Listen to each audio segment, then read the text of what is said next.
Espíritu Santo. Empezó ese avivamiento en la década del 30.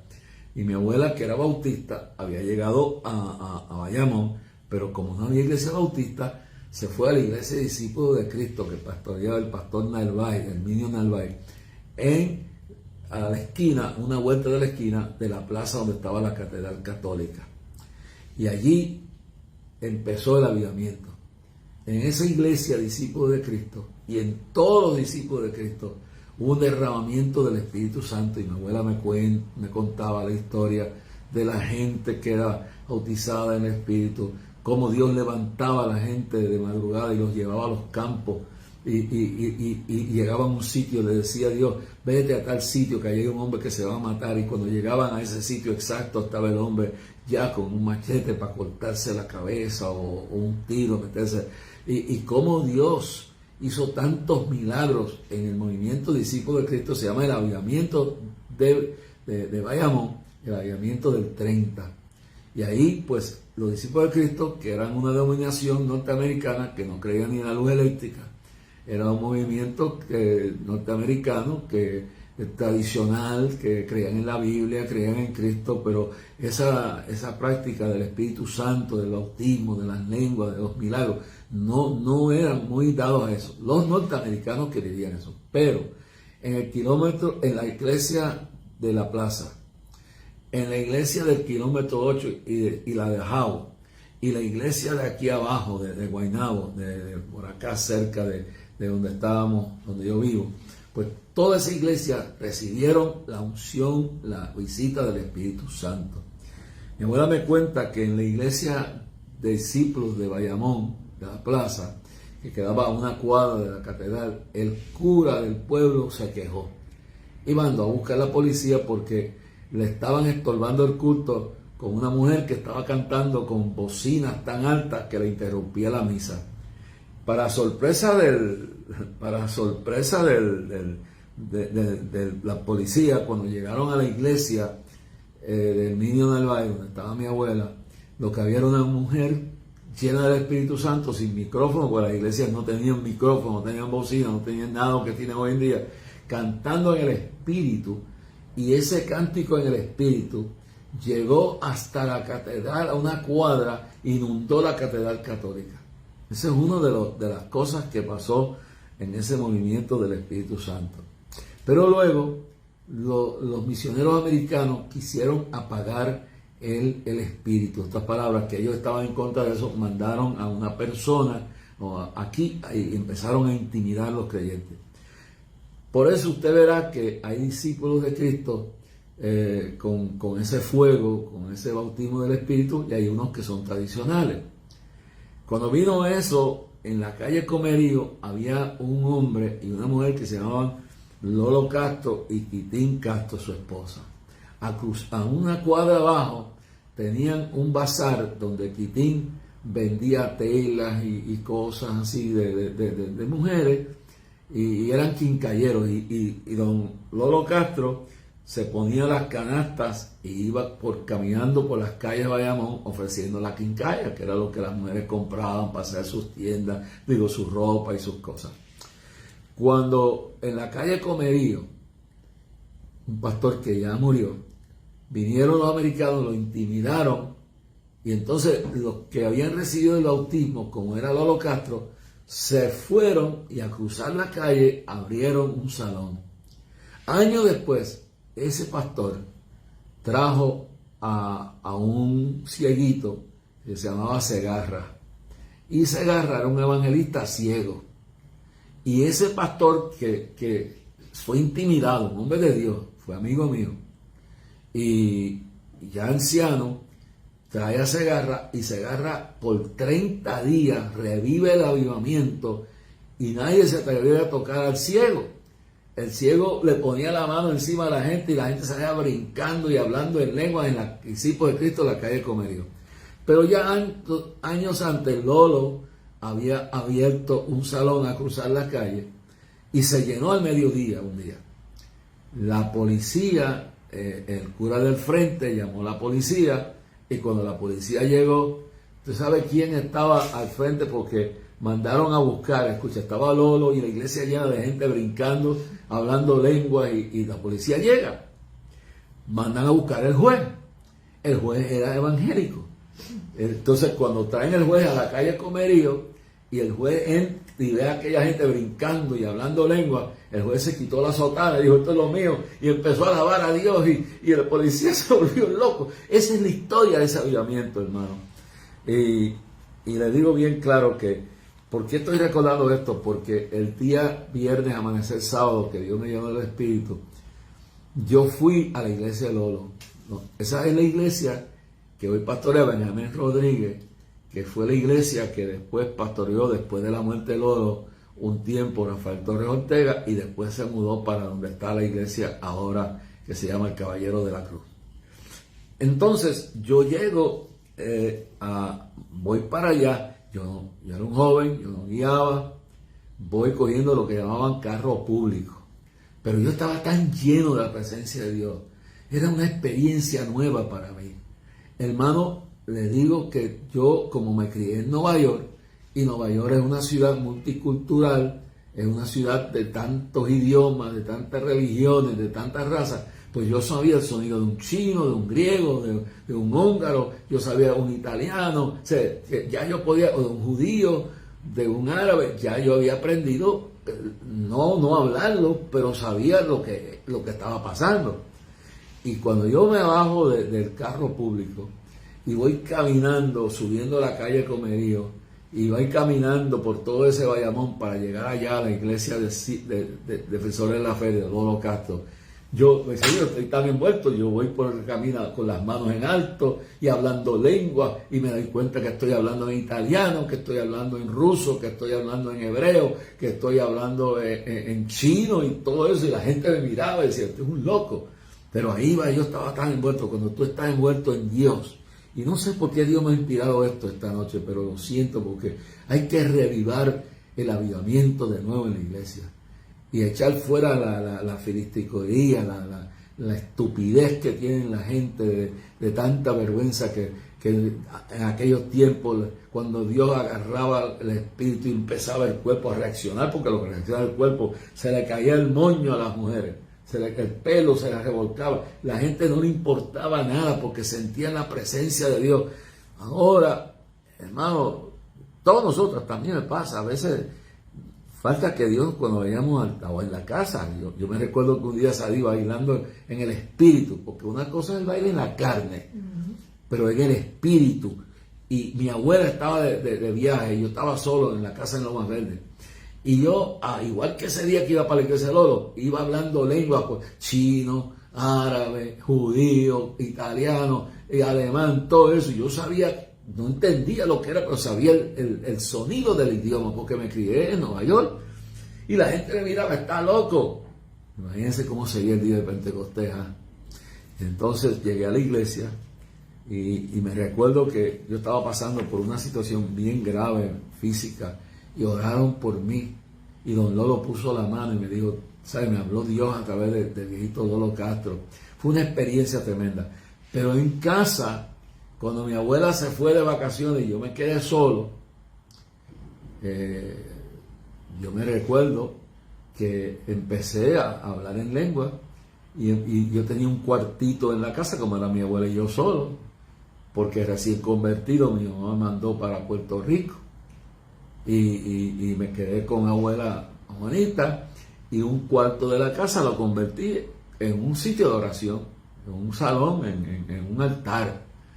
Y ahí era que yo salí de ese cuarto dando vueltas por toda la casa y hablando lenguas y con los ojos cerrados. Y la vecina, que las casas quedaban pegadas en Lomas Verdes, mira, decía, ¿pero qué es eso? Ese tipo está con los ojos cerrados y va bailando por toda la casa, se va a matar, y hablando lengua y gritando y alabando a Dios, y daba vueltas, bailaba en el espíritu por toda la casa. Se recuerda la historia que fue la hermana de Moisés, que empezó, que cuando vio que Moisés danzaba, ¿verdad?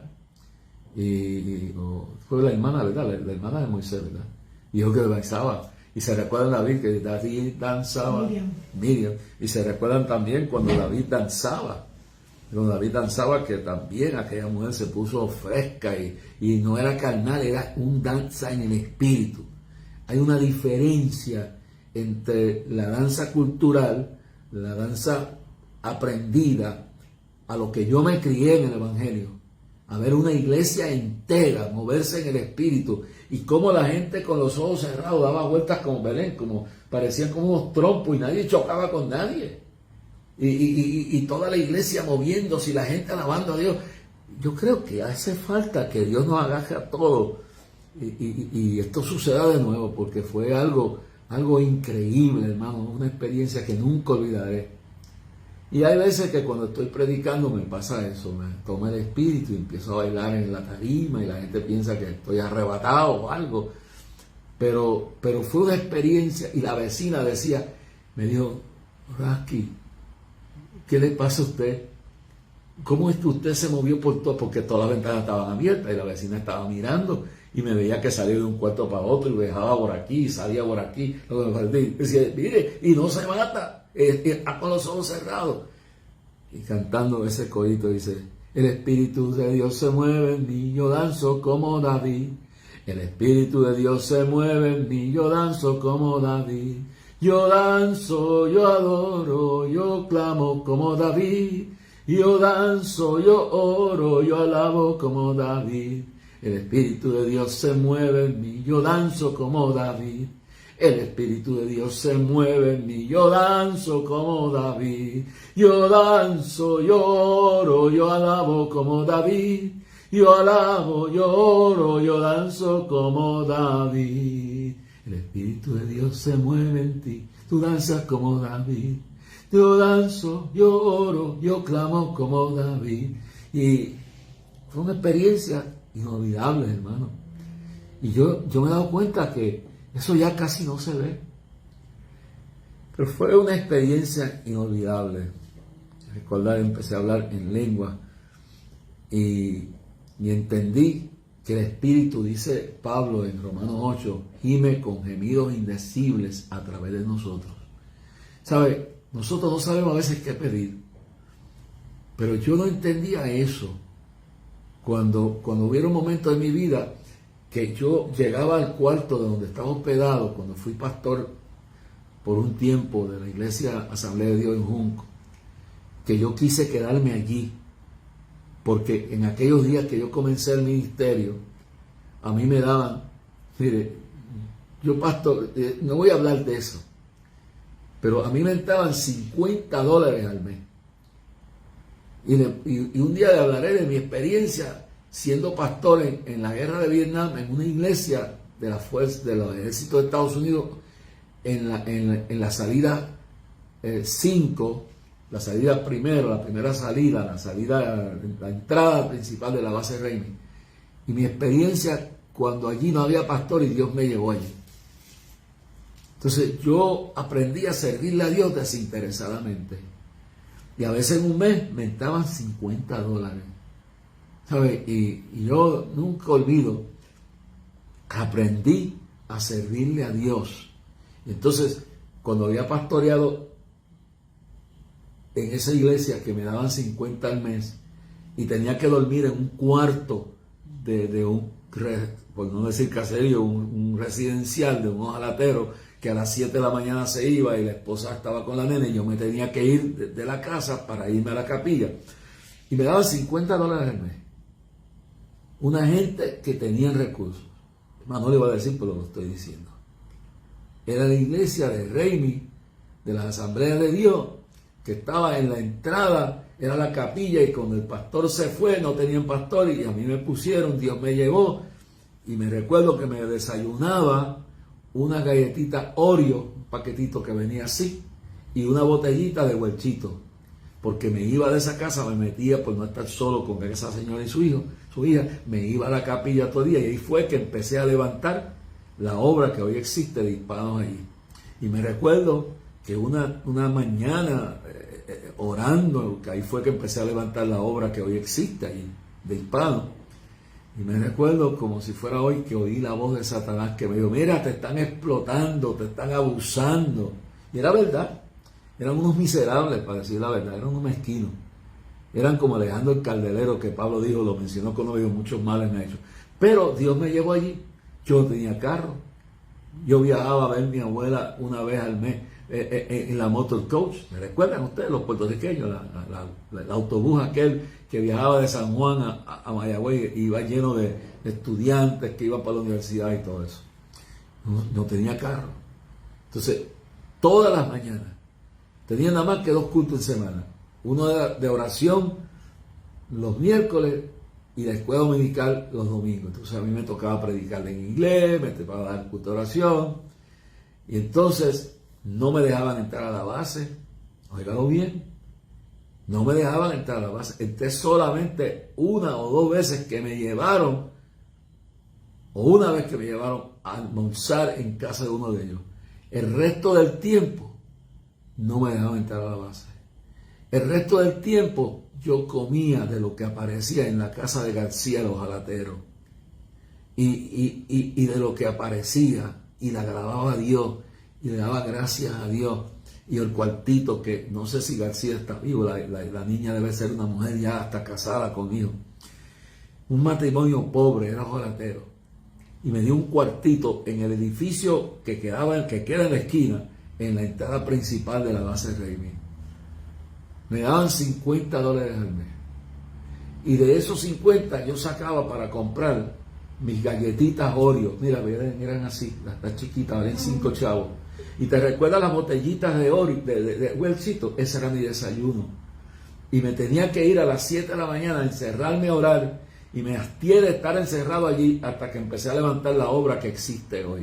Que después vino Susi Monge, la siguió levantando, después llegó otro y hicieron el templo. Bueno, el asunto es que esa mañana el diablo me grita, el demonio me dijo, te están explotando, ¿por qué no te largas de aquí? Y yo me recuerdo que me arrebaté en el espíritu y dije, yo no estoy aquí por los $50. Yo estoy aquí porque Dios me mandó, Dios me trajo aquí. Y esta gente necesita un pastor. ¿Sabe? Un miembro de mi iglesia, el tesorero, era miembro de la Iglesia Asamblea de Dios de Nashville, Tennessee, de Memphis, Tennessee, la iglesia que iba la madre de Elvis Presley y la iglesia que Elvis Presley construyó con su dinero. Porque esa iglesia la financió Elvis Presley. Y el tesorero de la iglesia era ese. Y otro diácono oficial de la iglesia era piloto de un avión B-52 refueling para la guerra de Vietnam. Y usted oía los motores todas las noches prendidos y los aviones que salían de aquí para Guam. El piloto se iba con el B-52 para darle gasolina, petróleo, refueling, darle combustible a los aviones de combate en el aire. Así que esta era gente. Yo tenía una iglesia pequeña, todos tenían un sueldazo, todos vivían lo más bien en la base, y a Dios me manda, y a veces Dios prueba a uno, hermano, y uno no se da cuenta como Dios está probando a uno. Dios mandó al pueblo de Israel al desierto para probarlo, para edificarlos. Estoy inspirado ahí, Dios ha tomado control de esto. Entonces, yo me quedé obedeciendo a Dios, hice la voluntad de Dios. De ahí luego fui a pastorear, me recuerdo que pastoreé en Juncos, esa es otra historia. Pastoreé también un grupito, el concilio que iba a poner de acuerdo dos grupos que estaban sin templo, me pusieron ahí, esa es otra historia que puedo darle. Pero, ¿por qué estoy hablando de esto? Porque cuando yo salí de allí, yo decía, yo quisiera algún día tener un salario. Yo quisiera tener con qué algún día poder tener con qué casarme. Eran $50 al mes. Y dormía en el cuarto de un residencial. Y comía lo que allí aparecía en la cena, porque el almuerzo venía si lo había. Y después me iba de nuevo. Y yo estoy recordando hoy todo esto. Les voy a decir por qué. Cuando salí de allí, me regalaron, creo que, si mal no recuerdo, unas medias. No me dieron nada más, ni las gracias me dieron. Y mire si Dios me pasó por la prueba para aprender a ser fiel a Dios en lo poco. Porque dice, en lo poco fuiste fiel, en lo mucho te pondré. El que trajeron de Springfield era un maestro de escuela. Le pagaron, el carro se lo enviaron pago, o sea, le pagaron el transporte. Le pagaron la mudanza. Le pusieron una casa de las que había fuera de la base. Le pusieron una casa a $500 al mes. Le dieron un sueldo de $500 como pastor para hacer lo mismo o menos de lo que yo estaba haciendo. Y le dieron trabajo como maestro en la base con todos los privilegios de un militar. Y no era un militar. Y el diablo trató de usar eso para llenarme de rencor, pero yo no. Yo dije, eso allá ellos. Dios me llamó. Y Dios hará conmigo lo que quiere hacer. Tú estás preguntándote por qué, como decía el salmista, decía, vi al impío, al maligno que florecía como un laurel verde, y vi al justo cómo sufría. Y Dios entonces dijo, sí, pero mira el fin de ambos. El uno es la muerte, mas el otro es la dicha y la paz y la vida. Y a veces uno se indigna porque uno ve gente mala, no solo en la política, no solo en el comercio, uno los ve en el ministerio, unos salapastrosos, un chorro de predicadores y predicadoras y cantantes que no se le ha caído ni el ombligo del pecado. Gente que viven como pachá, que han convertido, y no es malo que el pastor tenga buen carro. Yo quiero que mi pastor y mi pastora tengan la mejor ropa, el mejor carro, el mejor salario. Pero estos no, estos son mercaderes del templo, que viven como ricos. No basta tener un solo carro lujoso, no tienen 2 y 3. Entonces viven del cuento, que tenga derecho a vacaciones, que tenga derecho a tener lo mejor, sí, pero esto no es lo que yo refiero. Yo estoy refiriéndome a la falsa prosperidad, a la explotación.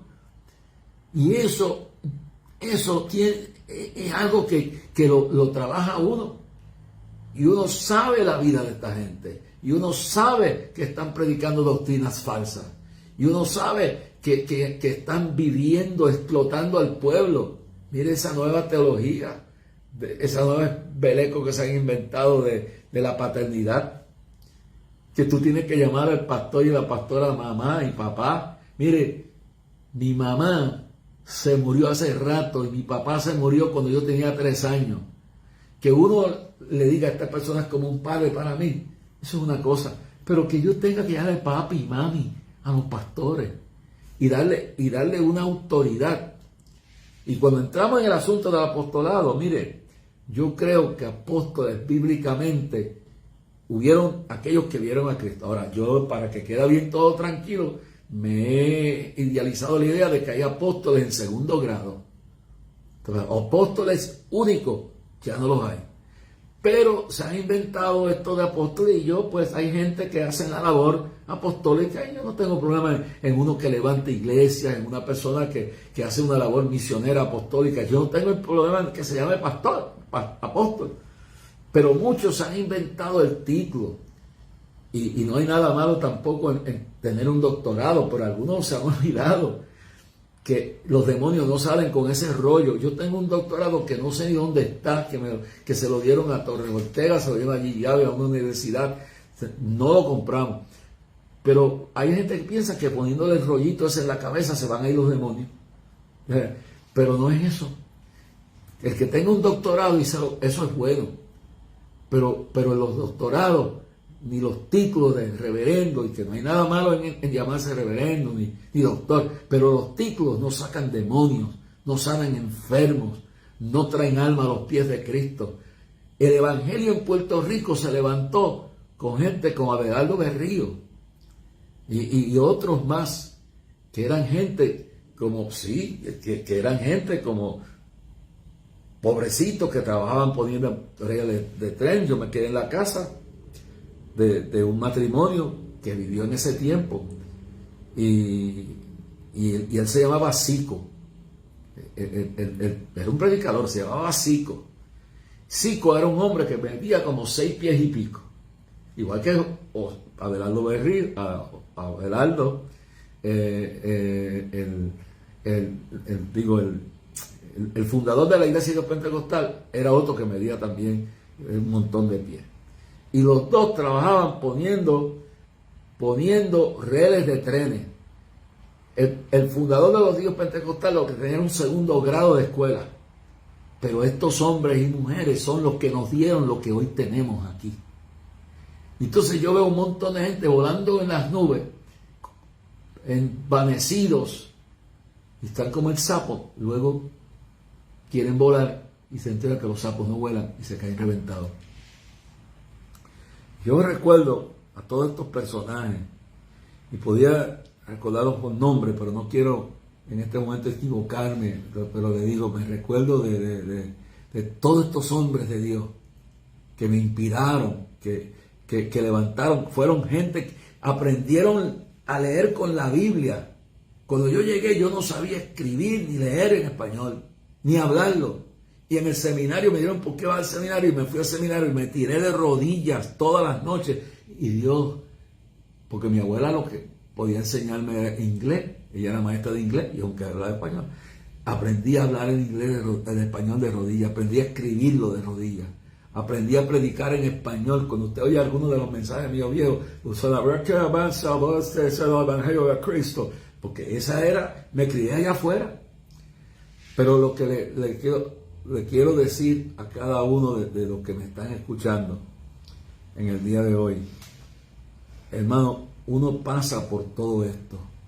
¿Y por qué estoy hablando de esto? Porque después que yo pasé por esa prueba, y entonces me ofrecieron una iglesia en Junco, y me ofrecieron un sueldo de $33 semanales, sin carro. Había una viuda que se llamaba Mendoza, señora anciana, viuda, me dio un cuartito frente al residencial. Tenía que caminar de la iglesia que quedaba cerca de la plaza de Junco a pie y cruzar todas las noches, Belén, el cementerio. Pasaba todas las noches de casa de retorno de la iglesia al cementerio a pie. Y me daban $33 semanales, que eran $100 y pico. Para mí, digo, esto es lo grande. Entonces se me metió en la cabeza quedarme allí como pastor. Digo, bueno, esto es mejor que $50 al mes predicando, que te daban 10 pesos que 20 por allá. La gente ve donde uno está hoy. Pero yo prediqué en los campos más remotos de Puerto Rico, Dos Bocas de Utuado. Caminaba por el cañaveral de Barceloneta hasta la playa de Barceloneta junto con Miguel, que está retirado del ministerio de Dios Pentecostal, a predicar el evangelio. Y retornábamos de noche cruzando el cañaveral. Todo eso. Y dormía en casa de pastores como Gilberto López, en el residencial de Barceloneta con su familia. Y Miguel, que era un estudiante del MISPA, de la Iglesia de Dios Pentecostal. O sea, yo prediqué en todos esos campos de Laja, lijas de Lajas, en Guánica, en Juanadía, en la playa de Ponce. Después empezaron las campañas en todos los sectores de Ponce. Prediqué en los barrios remotos de San Germán, en la montaña, en el campo, ¿sabes? Cabo Rojo, en la playa de Mayagüez. Y así por el estilo, años enteros viviendo, caminando, hasta que tuve mi primer carro, que era un Volkswagen. Y el segundo, ese me duró un rato, no mucho. Y el segundo, el segundo era del 61, 62, primero del 60. Ese lo prendía con un destornillador y lo dejaba puesto en las lomas para que cuando el carro se fuera, eso es lo bueno que tenía el Volkswagen, prendía solo. Y oraba para que no lloviera por la ventana del chofer, porque no tenía dinero para ponerle el cristal de ahí. Y Dios fue levantando. Cuando decidí quedarme en esa iglesita y decidí postularme para pastor, había una viejita que creo que no sé si estará muerta, pues creo que se murió ya. Iba y en el culto de oración los miércoles, no me dijeron por qué me emitieron en esa iglesia del concilio, pero yo estaba jovencito y yo quería levantarme y que me ordenaran y todas estas cosas. Cuando llego allí a esa iglesia, al culto de oración todos los miércoles, hubieron dos problemas. Uno, que abajo había un centro espiritista Y empecé a orar de tal manera que tuvieron que cerrarlo porque hubo una confusión de espíritu. Empezaron los demonios a revolcarse de allí y la medium cerró el centro. Lo otro era la hermanita, que ahora no recuerdo el nombre, que oraba de esta forma. Y yo estoy en el altar. Señor, mira el pastorcito que nos ha traído aquí. Señor, que no se corrompa como el último pastor que tuvimos aquí. Que no se lo lleve el diablo, Padre Celestial. Y yo decía, ¿qué le pasa a esta mujer si no ve que yo estoy aquí orando y ella está aquí detrás? Bueno, pasaron muchos problemas. Y no voy a entrar en detalles, pero me aguanté hasta que un día Dios empezó a gemir, como dijo ahorita el Espíritu. Yo llegaba de los campos porque yo no guiaba. Me llevaba un hermano que se llamaba Chu en el jeep, íbamos a los campos a dar culto. Y cuando llegaba a la casa de la viuda Mendoza, llegaba allí, llegaba llorando, pero yo no sabía por qué estaba llorando. Y era gimiendo el Espíritu de Dios y me decía, desobediente, desobediente, desobediente, desobediente, no te quiero aquí, te llamé al evangelismo, te llamé al pastorado. Todas las noches, era el Espíritu gimiendo, porque Romanos dice 8, que el Espíritu gime por nosotros con gemidos indecibles. Cuando tú no sabes orar, eso es lo bueno del Espíritu Santo, el Espíritu está gimiendo por ti ahora mismo. Él ve tus lágrimas en su redoma. Él ve tu sufrimiento esta noche. Yo tengo aquí todo preparado, pero quiero hacer la voluntad de Dios. Entonces un domingo pasaron unos problemas que no voy a entrar en detalle, que me hirieron profundamente. Yo oraba a Dios, sácame de aquí. Y Monchito, mi pastor, que era presbítero, ya murió, llegó y me dijo, el concilio se reunió y he decidido que tú no conviene que te quedes en esta iglesia, la iglesia va a votar por ti, pero yo vengo a pedirte que te... Yo dije, no, yo me te iba a pedir 2 veces, cogí mi maleta y me fui y me despedí de la iglesia. Hermano, Dios me habló y me dijo, no te quiero pastoreando. Cuando vino la guerra grande aquí religiosa, le llamaban la guerra santa, que me atacaron medio mundo del liderato que existía, que ya no existe. Y hubieron divisiones, había más de 10,000 personas en las casas en todo el país y un grupo me llamó para que yo reuniera ese público, hiciera mi propia iglesia. Y alguien me dijo, de eso vas a vivir, de eso vas a tener seguridad. Ya estamos hablando años después que ya estaba en el evangelismo. Y Dios me habló y me dijo, tú no puedes dividir mi pueblo. Yo no te llamé, te saqué del pastorado y no he vuelto y no te quiero ahí. Y por no dividir la iglesia, porque cuando leyeron una carta y pidieron que no respaldaran clamor y me quitaron todo el respaldo simplemente por tonterías, por una lucha de poder, aquellos que después nos reconciliamos y todo, eso fue en la prensa, eso fue en todo el país, yo me negué a dividir el pueblo de Dios y seguí en lo que estoy haciendo hasta el día de hoy. Pero caer en desobediencia a Dios es algo difícil, hermano. Si Dios te llamó a pastorear, pastorea. Si Dios te dice que te vaya, vete. Si Dios te dice que te quedes, quédate. Mire esta mujer que tengo aquí. ¿Te lee? ¿No está mejor preparada que yo? Relacionista pública de la presidencia, periodista, directora de televisión, de todas esas cosas. Y Dios la arrancó de Panamá y mira dónde la tiene aquí, trabajando conmigo, sobrellevándome. Porque Dios le dijo a Abraham, sal de tu tierra y de tu parentela al lugar, a la tierra que yo te envío. Hay que obedecer a Dios. Y hoy en día mucha gente han dejado la presencia de Dios a un lado. Ya se avergüenzan de que el Espíritu los sacuda o que el Espíritu Santo le tumbe el moño o se le caiga la peluca que tienen. Y no es ningún pecado tener peluca, para que lo sepan. Pero tienen miedo que los vean. Tienen miedo de hablar lenguas para que no digan que están locos. Y yo le puedo decir que cuando Dios me llevó a reunirme con Napoleón Duarte, presidente de la Junta Revolucionaria en medio de la guerra en El Salvador, iba con Jeremías Bolaño, que era superdecano del seminario de asamblea, y ahora es el presidente del concilio. Y allí mismo, cuando estamos orando, que estaba quitándole todo Estados Unidos, lo estaba abandonando por lo que había pasado con las monjas, que habían asesinado a un grupo de extremistas de derecha, y todo lo que había, empezó Dios a hablar, y empezó a hablar en lenguas, y le dio un mensaje a aquel hombre. Hermano, ¿y cuántas veces he estado frente a un gobernante, a un millonario, a una persona, y cuando Dios me da un mensaje, no hablar lengua por hablar lengua, me da un mensaje, lo traigo, porque a quien tenemos que agradar es a Dios. Y donde tenemos que estar es donde Dios nos quiere. ¿Por qué traigo todo esto? Escúcheme bien, traigo todo esto porque yo he estado enseñando acerca de la enfermedad de Ezequías. Y cómo Ezequías, que era un hombre íntegro, cuando Dios le mandó a Isaías el profeta, le dijo, prepara tu casa. Eso es bueno, que nos preparemos para cuando Dios nos llame, porque unos adelante y otros atrás. Uno no puede prepararse a última hora, tiene que prepararse antes. Y dice, prepara tu casa, porque la enfermedad que tiene es de muerte y no vivirá. Y ese hombre íntegro, ¿qué lo movió?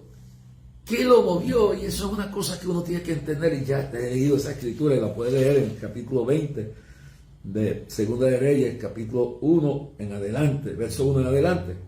¿Qué le movió a decirle a Dios?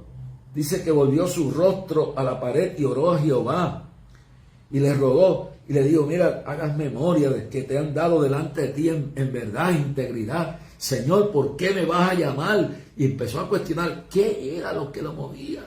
El interés de seguir la obra.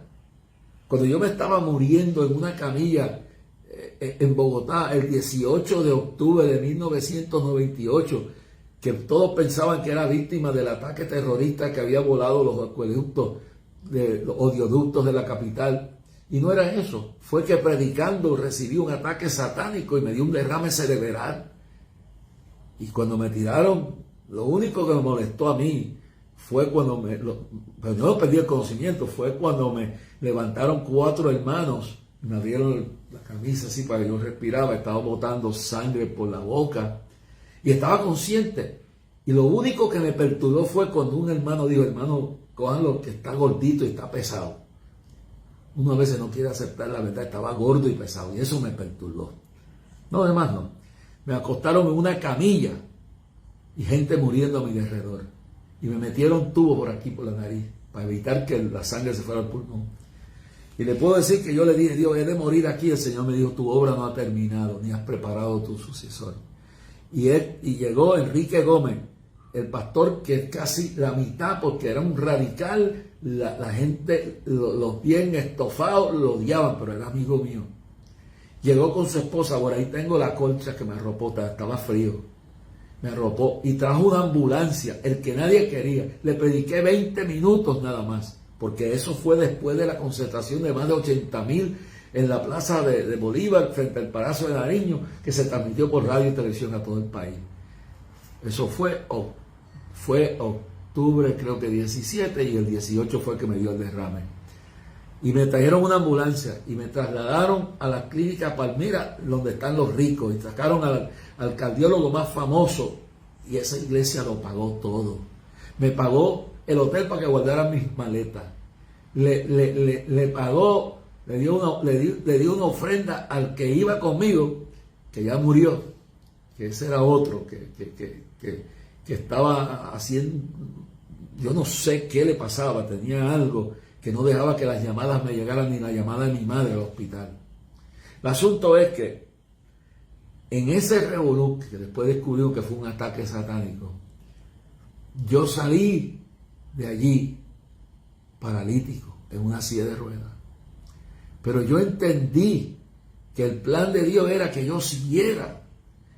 Y yo ¿sabes? Eso, los problemas y las luchas llevaron ese derrame. Por eso el diablo quiere turbarte, quiere enlutarte tu corazón continuamente, atribularte, deprimirte, porque todas esas preocupaciones tienden a crear estas situaciones. El asunto es que Dios me habló y me dijo, tu tiempo no ha llegado. Sí, yo no peleé con Dios, yo simplemente le pregunté, ¿he de morir yo aquí? El Señor me dijo, no, te alargaré la vida para que termines la obra que tengo para ti, que no has terminado, y prepares quién va a tomar tu lugar. Eso han pasado ya muchos años y todavía estoy aquí. Lo que les quiero decir es que uno tiene que buscar la voluntad de Dios. ¿Qué me movió a mí preguntar? Decía, yo digo, voy a morir sin ver mis hijas. Voy a morir aquí en esta camilla. Yo digo, no. Hasta el cardiólogo católico me dio fe. Y me dijo, tenga fe que Dios lo va a levantar. Yo no podía caminar. Me tenían que llevar así por los brazos a ducharme. Y en silla de ruedas me metieron al avión después que salí del hospital.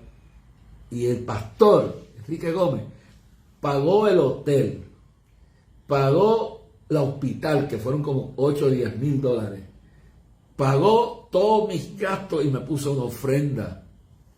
Y al que fue conmigo yo le di una ofrenda también. Entonces, y esa era que decían que era el más malo.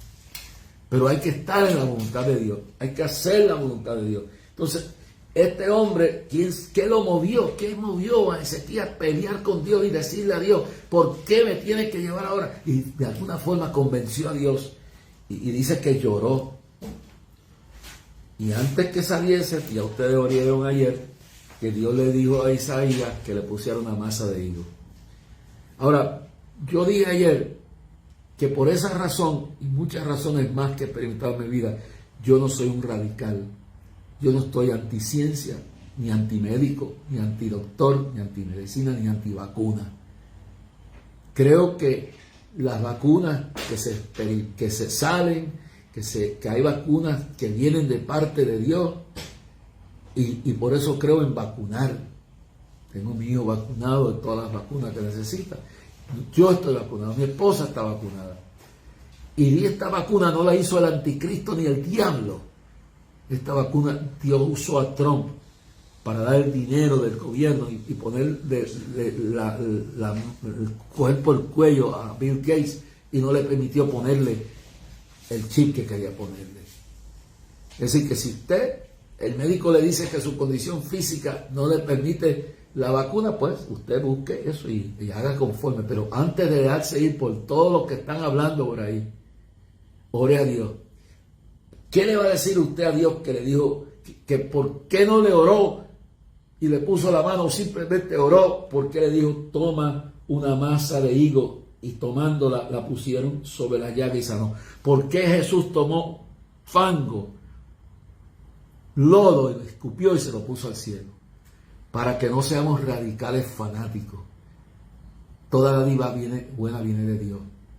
Ahora, lo que nos oponemos es al mandato del gobierno, porque si se le da autoridad al gobierno a imponernos esas cosas, vendrá un día que nos ponen veneno, como hizo Hitler, como hizo Mao Zedong, como hizo Stalin, como hizo Fidel Castro, todo lo que han hecho todos estos dictadores.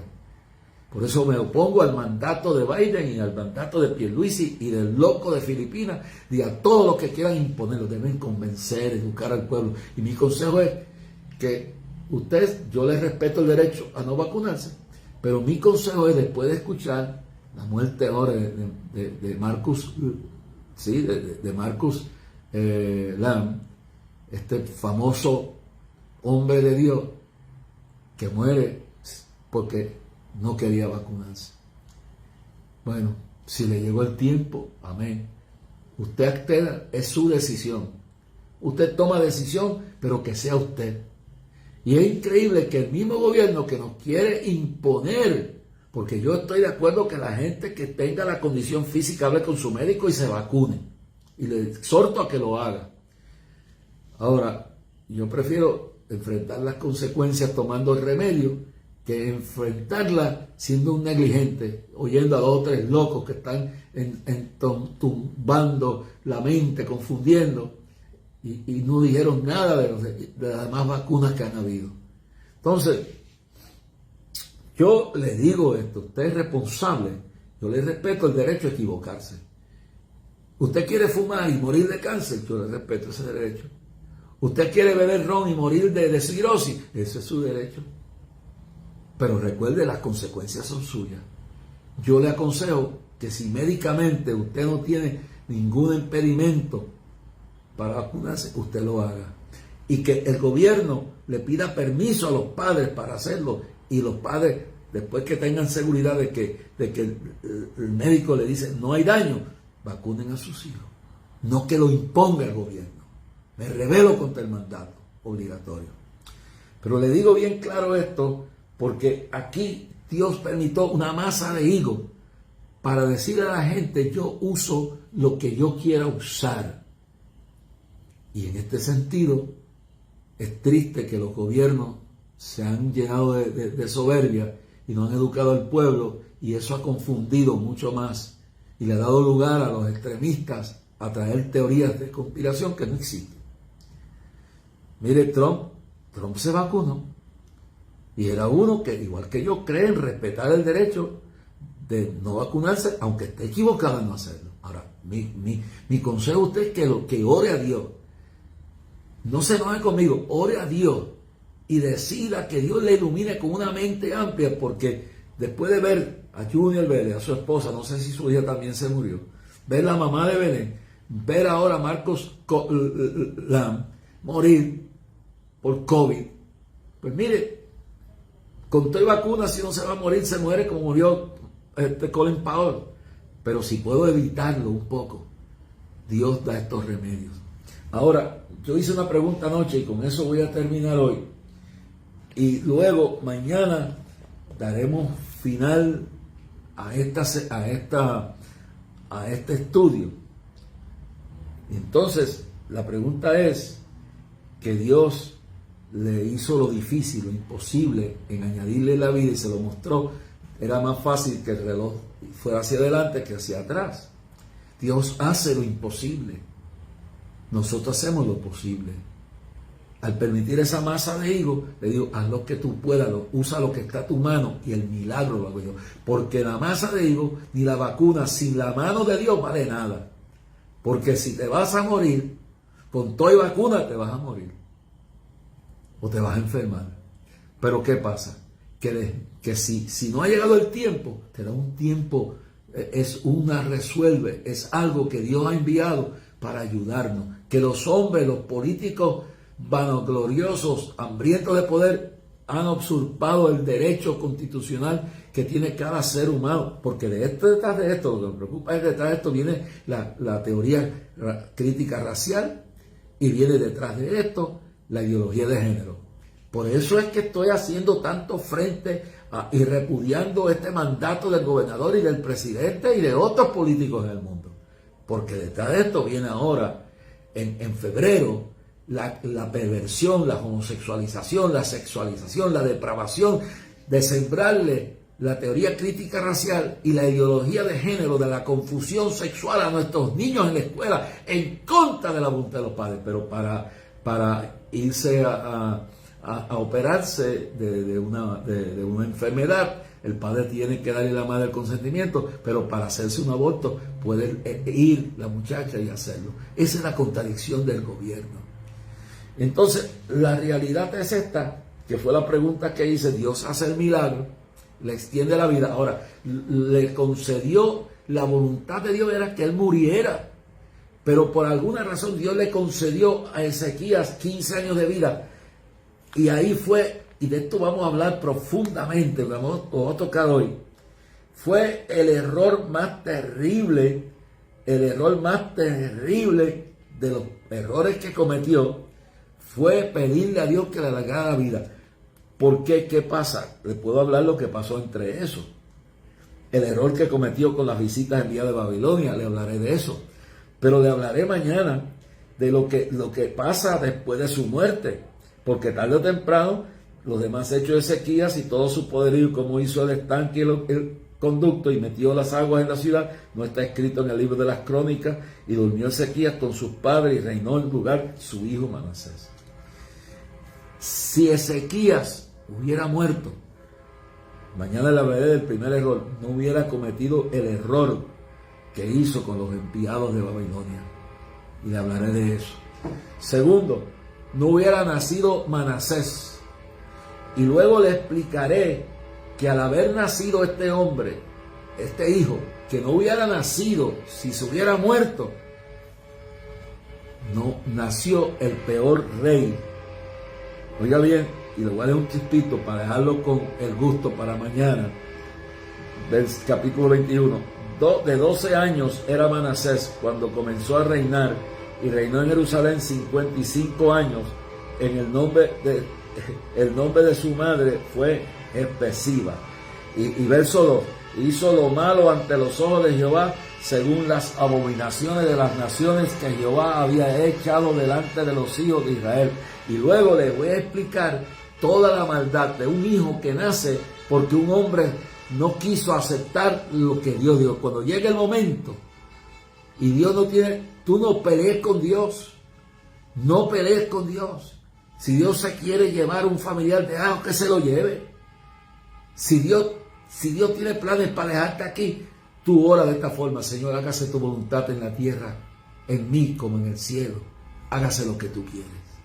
Pero no quiera imponer su criterio a Dios, porque mira el disparate. Son dos. Mañana le hablaré del primero, de la metida de pata por haber estado vivo cuando no debiera estar vivo, y el rey peor, el más malo, su hijo Manasés.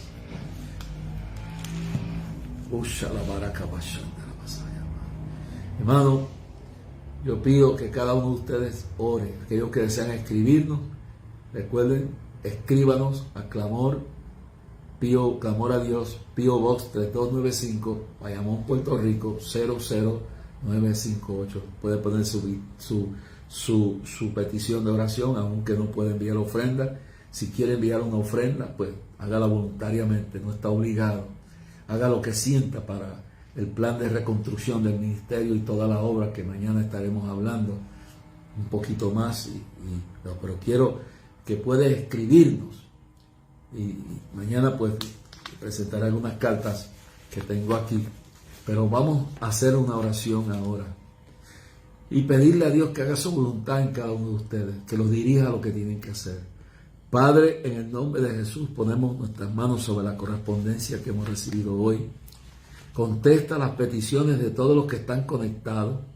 Contesta, oh Dios, las peticiones de todos los que están enfermos, económicas, que que pidan que su voluntad sea hecha en su vida, que obedezcan el mandato, porque yo recuerdo cuando yo te desobedecí, Padre, y tú me tuviste que sacar del ministerio del pastorado con mano fuerte, porque tú me querías en otro lugar. Y cuando estamos fuera de la hora de la voluntad tuya, nos vienen cosas que no, aún siendo hijos tuyos en voluntad tuya, nos vienen pruebas. Pero cuando nos salimos de esa perfecta voluntad y tratamos de hacer la voluntad nuestra, traemos no solo dolor a nosotros, sino a todos los que nos rodean. Permite que en el día de hoy tú envíes palabra, Padre Celestial, de sanidad. Envíes palabra de liberación, envíes palabra de consolación a aquellos que están sueltos, aquellos en las cárceles, aquellos que están enfermos, aquellos que están en hospitales, aquellos que están en la persecución en Afganistán, en Sudán, en Eritrea, en Somalia, en Etiopía, Dios mío, en Pakistán, en Irán, en Irak, aún en Estados Unidos, Padre. Mira el presidente. Señor, que tú me has mostrado que el ángel de la muerte está cerca, y que ore para que le extienda la vida, para que se arrepienta del mal que ha traído sobre la nación. Ora por este gobernador que tenemos, que nos quieren llevar por la senda de Sodoma y Gomorra a nuestros niños, que se arrepienta. Ora por el liderato, oramos por el liderato nuestro pastoral, que tú lo guíes, Señor, que tú le muestres cómo tenemos que obrar, cómo tenemos que obedecerte a ti por encima de los hombres. Y que, Dios mío, toda tu gloria se manifieste en cada vida que nos está viendo. Que tú te manifiestes en todos los países donde nos están viendo. Este viaje a Nicaragua, Padre, sea bendecido. A Panamá, que consiga la visa para ir a Venezuela. Señor, abre las puertas del cielo. Guarda a mi esposa, a mi hijo. Guarda a mis hijas, a mi yerno. Señor, mira a Maribel y toda su familia. Mira a José Clemente, Dios mío. Mira a Iván Clemente, mira a Gaby. Mira a todo mi pastor, a Mauricio, y a Elizabeth, y a mi pastor, y al pastor señor Reinaldo, y mira, Señora, a mi sobrino, que tú lo lleves a una experiencia profunda contigo, que le lleves totalmente a un encuentro profundo, y bendice a su madre, que le ha dado tremendo ejemplo. Y así, oh Dios, bendice a todos los que nos están oyendo, Padre. Bendice a todos los que colaboran con este ministerio, a todos los que oran. Bendice a nuestra gente allá, Dios mío, en Venezuela, en Nicaragua, en El Salvador, en Panamá, en Honduras. Bendice, Señor, a Roberto Orellana y el ministerio que tú has dado a este varón amigo nuestro. Y bendice a todos tus hijos y hijas en el ministerio de cántico pastoral. Bendice la familia de Marcos Lam, Dios mío. Fortalécelos en esta hora. Y mira a todos los familiares que tienen muertos a causa de este COVID. Trae un avivamiento para que por encima de la vacuna empiece un mover de Dios como has empezado en Puerto Rico, para que tengan que darte la gloria a toda ti, Padre. En el nombre de Jesucristo.